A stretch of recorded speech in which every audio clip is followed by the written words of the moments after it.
Well, it's a controversial issue that has strong opinions on both sides. For almost 2 years, Tabitha, a homeless woman, has been living near the Greenbelt Library. Many feel she's a nuisance, while others say leave her alone.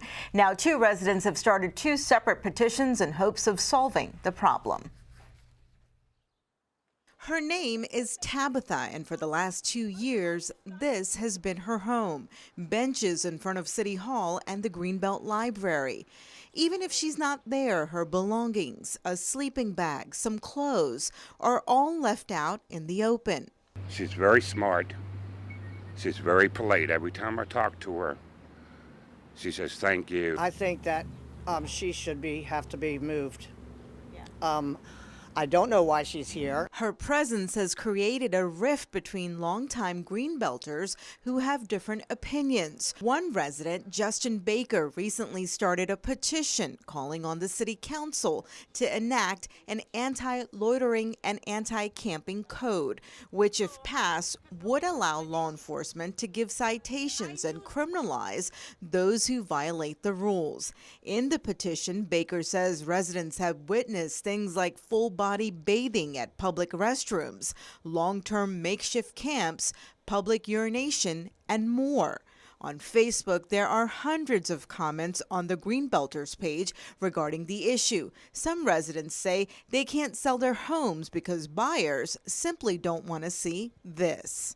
The people that live in all the apartments over there have to look at the window and look at that every day, you know? And that's not acceptable. Sharon Weidenfeld grew up in Greenbelt. Her dad used to be the mayor. She felt Baker's petition was too inhumane, so she created a second petition which focuses on outreach. If you have anti-loitering and anti-camping rules, I don't even know if that's legal, but if the city passes something like that, it can either be a criminal act or it can be a civil act. But what will happen is the homeless person would get some type of a citation, and they would either have to pay it or come to court, and a homeless person probably doesn't have money to pay it, and they probably are not going to get a notice in a mailbox somewhere to come to court, and even if they did, they wouldn't have a way to get to court. Many residents tell us that Tabitha is mentally ill and has refused to take any help.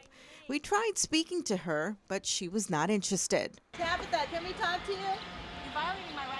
The Greenbelt Nursery School is just a few feet away from where she sits, and so is the library. It's just scared. Sometimes they're scared. They don't want to walk next to her. I hope she gets help and she has a place that's safe and sound, because kids do tend to ask what that is about. She's talking to herself. She's always writing. She doesn't hurt anybody. And I'm proud of Greenbelt for letting her be. They need to go now. I mean, I feel sorry for anybody who's homeless, okay? But you have to draw the line somewhere or another. I don't want the younger generation to grow up thinking that people who are homeless don't belong here, because they're obviously homeless for a reason. Okay, you make it illegal for her to be around, then where is she going to go? Now, many of the residents I spoke with did share a common thought, which was to get Tabitha and others like her some help.